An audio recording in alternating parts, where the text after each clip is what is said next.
Chosen one, stop. Do not scroll. If you have felt a pressure in your chest recently, a heaviness so specific it feels like the atmosphere in your room has physically condensed, or if you have been waking up at 3 a.m. with a racing heart, feeling like you just ran a marathon in your sleep, I need you to receive this truth right now. You are not having a breakdown. You are experiencing time compression. What took your ancestors 40 years to learn, and what breaks most people in 40 months, you just navigated in under 40 days. The exhaustion you feel is not a sign of weakness. It is the spiritual G-force of moving at a velocity your bloodline has never seen. God isn't looking at you with anger. He is looking at you with absolute amazement. Right now, in your spirit, I want you to visualize taking off a heavy backpack and setting it down. That is the weight of the test you just passed. You survived the speed run. Now, it is time to understand the reward. Subscribe to lock in your new timeline, and let me show you what you just unlocked. Because in the next few minutes, I am going to show you exactly why this intensity was necessary, reveal the specific Shalom reward unlocking in the spirit realm, and most importantly, give you the protocol to stop the pain without stopping the promotion. Do not click away, because the answer to your suffering is hidden in the timeline itself. You might be asking, why 40 days? Why did the intensity ramp up so violently just to stop so suddenly? And why do you feel like you are dying right when you are supposed to be crossing the finish line? To understand this, I need you to go to the mirror in your mind. Think about the last time you looked at your reflection. Maybe it was this morning. Did you notice something? You looked tired, not just sleepy tired, but ancient tired. You looked at your eyes and they seemed 10 years older than they did a month ago. That is because your physical body is trying to catch up with where your spirit has just traveled. You see, most people think spiritual growth is a slow, steady climb. But for a chosen one like you, God sometimes authorizes a generational speed run. Think about the pattern in Scripture. We see this number 40 everywhere. But have you ever noticed the difference in density? Moses spent 40 years in the wilderness to prepare for his assignment. 40 years of slow, grinding, daily endurance. That is the standard timeline. That is how your grandfather fought battles. That is how your mother fought battles. Long, slow. Decades of struggle. But then look at Jesus. Before he started his ministry, he went into the wilderness, not for 40 years, but for 40 days. Same number, different density. What Moses learned in 40 years, Jesus compressed into 40 days. The intensity of Jesus's test was exponentially higher because the timeline was exponentially shorter. That is what just happened to you. You are not the black sheep of your family because you are failing. You are the anomaly of your bloodline because you are fast. You just compressed a generational curse that has plagued your family for 400 years, and you broke it in 40 days of intense spiritual warfare. The pressure you felt on your chest, that wasn't anxiety. That was the G-force of spiritual acceleration. You were doing the work of a century in a season. There is a specific reward for this kind of speed. In Hebrew, it is called shalom. It means to make whole, or to pay back with interest. There is a massive shalom payment waiting for you right now, a restoration of everything the locusts have eaten. But here is the tragedy. Most chosen ones miss this reward at the very last meter. They survive the war, but they crash during the peace, and I am going to show you how to avoid that crash. But first, we have to deal with the voice in your head. I know what it has been saying to you for the last week. It says, I can't take this anymore. It says, God, if you don't lift this burden, I am going to break. It says, maybe I failed the test, because I am still hurting. Listen to me. That voice is a liar. You think God was testing your endurance. You think he was watching to see how long you could suffer. That is incorrect.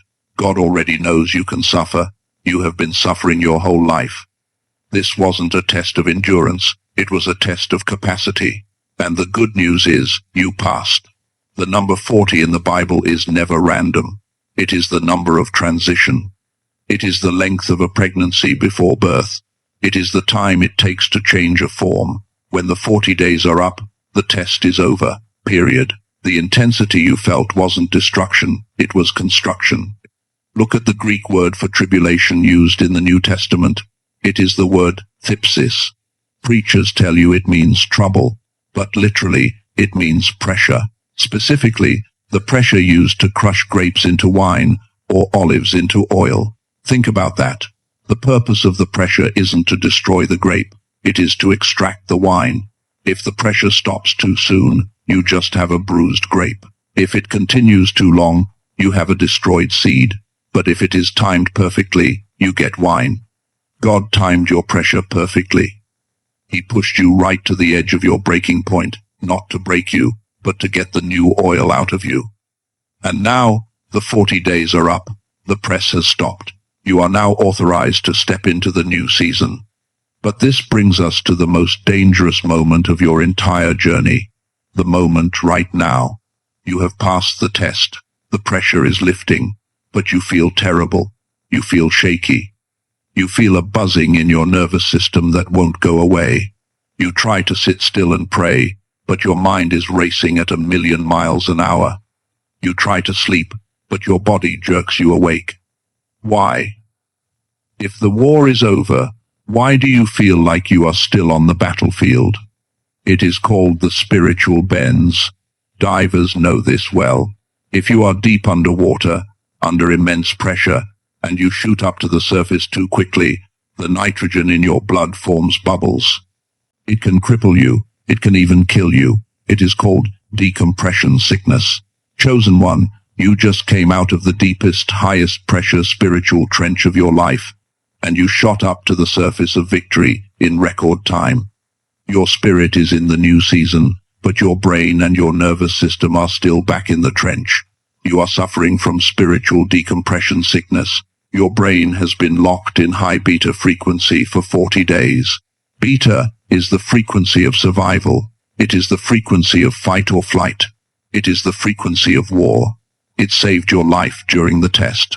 But here is the problem. The reward, the shalom, the voice of God, and the peace you are desperate for, those things do not operate on beta frequency. They operate on theta frequency. Theta is the frequency of rest. It is the frequency of deep healing. It is the frequency where miracles happen. Right now, you are a theta spirit trapped in a beta brain. You are trying to download a divine upgrade, but your operating system is too busy fighting a war that is already over. If you do not shift this frequency, if you do not decompress your mind, you will inadvertently repel the very blessing God is sending. You will sabotage the peace because your brain is addicted to the chaos. But how do you shift gears when your engine is overheating? How do you force your brain to slow down from the chaotic noise of war to the stillness of theta without spending 10 years mastering meditation in a monastery? You don't need more willpower. You are exhausted enough. You need a tool. You need a tuning fork. And that is exactly what I need to show you next. Science calls this brainwave entrainment. The Bible calls it the secret place of the Most High. But they are describing the exact same mechanism. You see, for the last 40 days, your brain has been operating in high beta waves. This is the frequency of alert, of danger, and of spiritual warfare. It was necessary to survive the test. But here is the spiritual physics nobody teaches you. The voice of God, the frequency of revelation, and the manifestation of your reward. They do not travel on beta waves. They travel on theta waves. Theta is the state of deep relaxation, creativity, and spiritual connection. Neuroscientists at NASA have studied this state extensively, finding that when the brain enters theta, your learning ability and intuition skyrocket. It is the genius state, but more importantly for you, it is the receiving state. Look at Psalm 46:10. You know the verse, "Be still, and know that I am God." But let's look at the Hebrew word for be still. It is rapha. It doesn't just mean to be quiet. It literally means to let drop, to slacken, to let go of the tension. God is giving you a specific biohack in Scripture. He is saying that to know Him, to receive the download for your next season, you must physically and mentally shift out of the tension of beta and drop into the rapha of theta. But here is your problem. You have been in the trenches for so long that your brain has forgotten how to rapha. You are trying to force yourself to relax, but your mind is still scanning for threats. You need an external calibrator. You need a spiritual tuning fork to override the noise of the war you just left. This is why I often recommend a specific sound technology called the Genius Wave. It is a simple, 7-minute audio tool based on that same neuroscience. Think of it as a bridge. It uses advanced brainwave entrainment to gently guide your brain from the war zone of beta back into the miracle zone of theta. It is not magic. It is stewardship of your temple.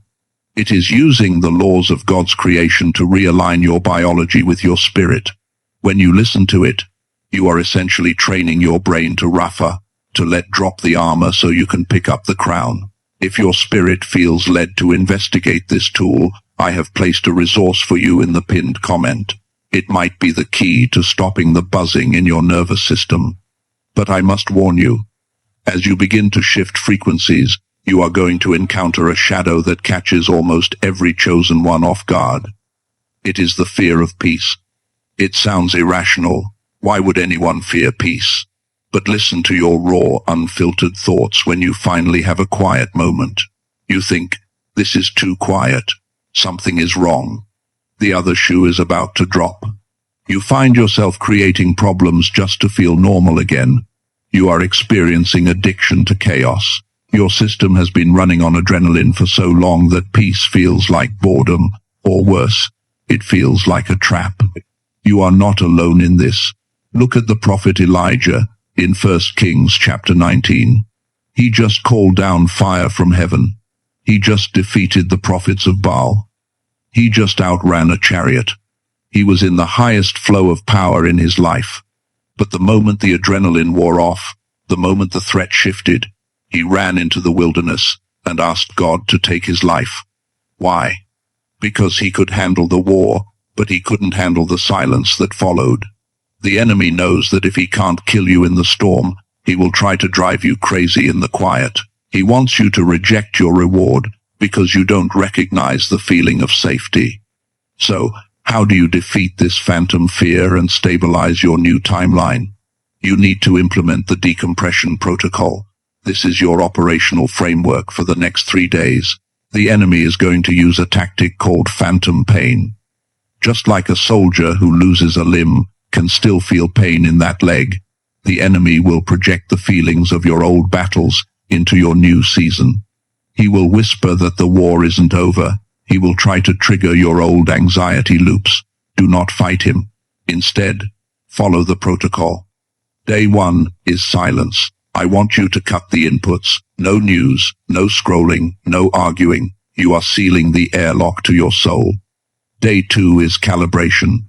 This is where you use the tuning fork, use the brainwave tool I mentioned, or get into deep worship. You are retraining your brain to trust the theta state.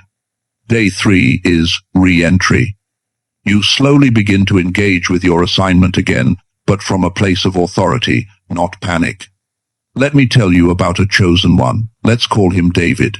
David broke a financial curse in his family that had lasted 3 generations. In 40 days, he saw miracles that defied logic. But when the breakthrough finally landed, he panicked. He didn't use the protocol. He kept running at full speed, thinking he had to protect the blessing. Within 2 weeks, he burned out and made a critical mistake that cost him half of what he had gained. He treated the palace like it was the battlefield. Compare that to another chosen one who applied this protocol.